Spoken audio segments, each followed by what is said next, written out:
സഭൈ ജീവിതത്തിലെ മറക്കാനാകാത്ത ഒരുപാട് അനുഭവങ്ങളുണ്ട്.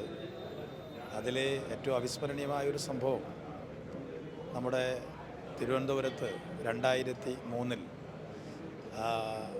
അന്നത്തെ ഗവൺമെൻറ് സ്വാശ്രയ കോളേജുകൾ നൽകുമ്പോൾ 2 സ്വാശ്രയ കോളേജ് സമം ഒരു സർക്കാർ കോളേജ് എന്ന ഒരു ഫോർമുല പ്രഖ്യാപിച്ചിരുന്നു. ആ ഫോർമുല നടപ്പിലാക്കുന്നതിൽ നിന്ന് എ.കെ. ആൻ്റണി സർക്കാർ പുറകോട്ട് പോയ സാഹചര്യത്തിൽ അന്ന് സംയുക്ത വിദ്യാർത്ഥി സമരസമിതി നമ്മുടെ സെക്രട്ടറി മുന്നിൽ അനിശ്ചിതകാലം നിരാഹാരം കിടന്നിരുന്നു. അപ്പോൾ ആ നിരാഹാരം 8-ാം ദിവസം കഴിഞ്ഞപ്പോൾ നിരാഹാര പന്തലിന് നേരെ പോലീസിൻ്റെ ഭാഗത്തുനിന്ന് വലിയ അതിക്രമം ഉണ്ടായി, ഗ്രനേഡ് ആക്രമണം ഉണ്ടായി. അപ്പോൾ ആ ഗ്രനേഡ് ആക്രമണത്തിലൂടെ ആ സമര പന്തൽ തന്നെ പൊളിച്ചു മാറ്റാമെന്നുള്ളതാണ് അന്ന് ഗവൺമെൻറ്റും ബന്ധപ്പെട്ടവരും കരുതിയത്. പക്ഷെ അതിനെതിരായി ഇവിടുത്തെ വിദ്യാർത്ഥികൾ, ആയിരക്കണക്കിന് വിദ്യാർത്ഥികൾ ആ പോലീസിൻ്റെ നീക്കത്തെ പൊളിക്കുകയും പോലീസിൻ്റെ ഭാഗത്തുനിന്നുള്ള ഭീകരമായ വേട്ടയാടലിനെതിരായി രംഗത്ത് വരികയും ചെയ്ത ഒരു ആവേശകരമായ ഒരു അനുഭവമാണ്.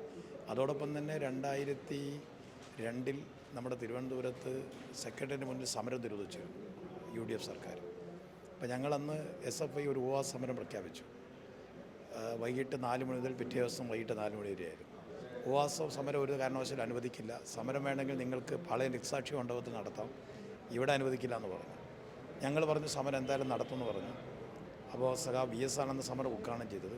വൈകിട്ട് 4 മണിക്ക് VS പോയി അല്പസമയം കഴിഞ്ഞപ്പോൾ പോലീസ് വന്നു, കമ്മീഷണർ വന്നു, വിസിലടിച്ചു, ലാത്തി ചാർജ് ചെയ്യാൻ തീരുമാനിച്ചു.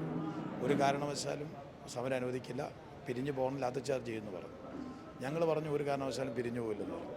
അങ്ങനെ പോലീസിൻ്റെ ലാത്തി ചാർജ് ഞങ്ങൾ ശക്തമായി ചെറുത്തു. കുറച്ച് കഴിഞ്ഞപ്പോൾ അവിടുത്തെ കോടിയേരി വന്നു, EP വന്നു, തോമസ് ഐസക് വന്നു, PS എത്തി, പിണറായി വന്നു.